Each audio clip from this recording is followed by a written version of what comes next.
বিভিন্ন অঙ্গরাজ্য থেকে অবৈধ বসবাসকারী বাংলাদেশি সন্দেহে আটক করে পুশব্যাক করছে ভারত। ভারত জুড়ে এমন ধরপাকড়ে মহা বিপাকে পড়েছে পালিয়ে ভারতে আশ্রয় নেওয়া আওয়ামী লীগের নেতাকর্মীরা। ভারতে আশ্রয় নেওয়া আওয়ামী লীগ নেতারা এখন ভয়ানক চাপে রয়েছেন, কারণ ভারত সরকার অবৈধ নাগরিকদের বিরুদ্ধে কঠোর অবস্থান নিয়েছে। ইতিমধ্যে অনেক বাংলাদেশিকে আটক করে পুশব্যাক করা হয়েছে। আওয়ামী লীগ এমন একটা সংগঠন, তার চিকিৎসাটা হচ্ছে দৌড়ানির উপরে রাখা। এখন মাগরে বাবারে বাঁচা বাঁচা, এই বাঁচানোর তালের মধ্যে এখন পড়ে গিয়েছে আওয়ামী লীগ। দর্শক, ভারতে পলাতক আওয়ামী লীগ নেতাদের জন্য বড় দুঃসংবাদ। ইতিমধ্যেই নতুন আইন পাস করেছে ভারত সরকার। ইতিমধ্যেই কয়েকজন বাংলাদেশি গ্রেপ্তার হয়েছে। আওয়ামী লীগ নেতা কর্মীরা গ্রেপ্তার হচ্ছে ভারতে। এবার ভারত ছেড়ে পালাচ্ছে আওয়ামী লীগ নেতা কর্মীরা। এই ভিডিওতে দেখতে পারবেন কারা কারা গ্রেপ্তার হয়েছে, এমনকি কি আইন পাস করেছে, এমনকি স্বরাষ্ট্রমন্ত্রী আসাদুজ্জামান কামাল কি গ্রেপ্তার হয়েছেন কিনা সেটিও দেখতে পারবেন এই ভিডিওতে। না টেনে পুরো ভিডিওটি দেখবেন, একটি লাইক করে আমার সাথেই থাকবেন। বিভিন্ন অঙ্গরাজ্য থেকে অবৈধ বসবাসকারী বাংলাদেশি সন্দেহে আটক করে পুশব্যাক করছে ভারত। সম্প্রতি বাংলাদেশ সীমান্তে পুশব্যাকের বেশ কয়েকটি ঘটনা সামনে এসেছে। পুরো ভারত জুড়ে এমন ধরপাকড়ে মহা বিপাকে পড়েছে পালিয়ে ভারতে আশ্রয় নেওয়া আওয়ামী লীগের নেতাকর্মীরা। শনিবার একটি গণমাধ্যমে প্রকাশিত এক প্রতিবেদনে উল্লেখ করা হয়েছে, সম্প্রতি ভারত সরকার অবৈধ নাগরিকদের বসবাস ঠেকাতে কঠোর অবস্থান নিয়েছে। অবৈধ সবাইকে ভারত ছাড়তে বলেছে দেশটির আইন শৃঙ্খলা রক্ষাকারী বাহিনী। ফলে দেশটিতে পালিয়ে থাকা আওয়ামী লীগ নেতারা বড় চাপে পড়েছেন। স্বল্প সময়ের মধ্যেই তাদের ওপর এ খড়গ নামতে যাচ্ছে।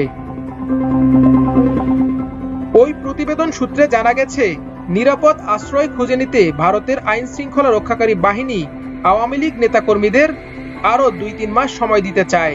আগামী আগস্টে ভারত সরকার গ্রেপ্তার অভিযান আরো বাড়াবে।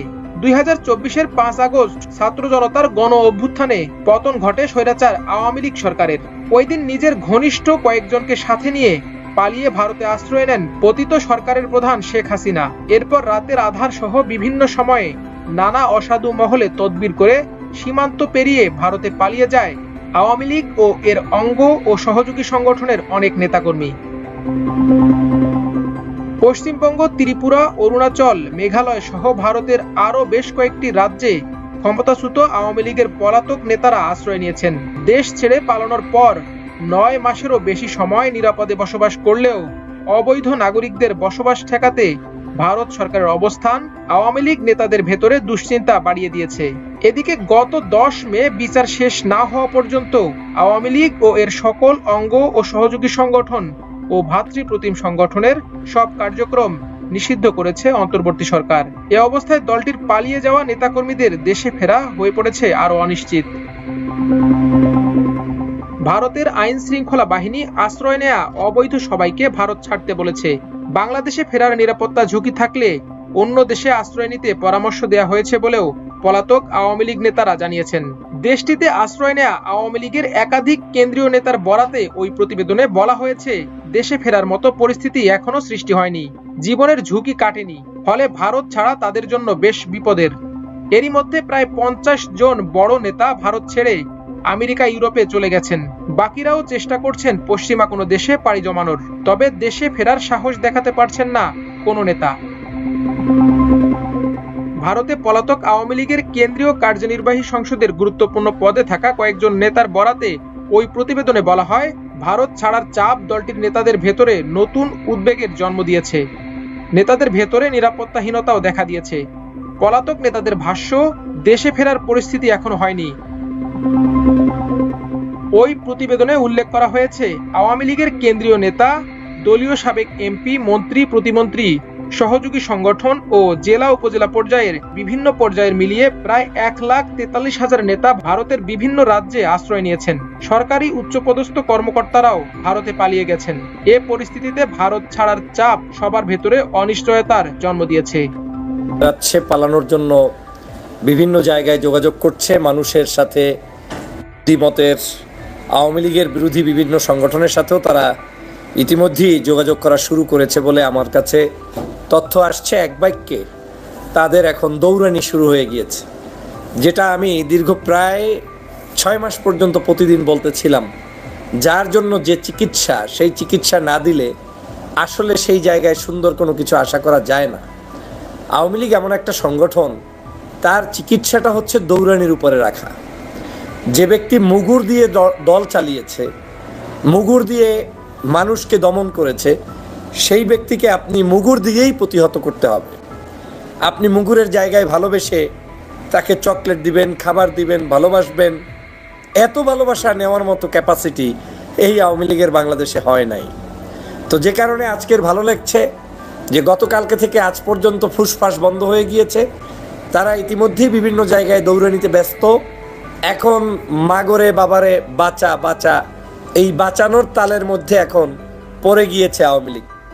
আমি বারবার বলেছিলাম অতিরিক্ত কোনো কিছুই ভালো না। তোমাদেরকে বাংলাদেশের জনগণ সম্মান করে, যে ভালোবাসা দিয়ে যতটুকু করেছে 5 তারিখের পরে, এইটা তোমার আওয়ামী লীগের নেতারা কোনোদিন কল্পনা করে না যে আওয়ামী লীগ এতটা ভালো থাকতে পারবে। ওরা যদি ষড়যন্ত্র না করতো, ওরা যদি নতুন করে কোনো কিছু আমাদের বিরুদ্ধে না করতো, জনতার বিরুদ্ধে তারা যদি কিছু না করতো, তাহলে আজকে কি হতো? আজকের এই মুহূর্তের বাংলাদেশে আওয়ামী লীগের বিষয়টাই হয়তো এদেশের জনগণ ভুলে যাইত, মনে করতো দরকার কি, যা গেছে গেছে, 5 তারিখে শেষ, এখন ওরাও নাই, আমরা আমাদের মতো আছি।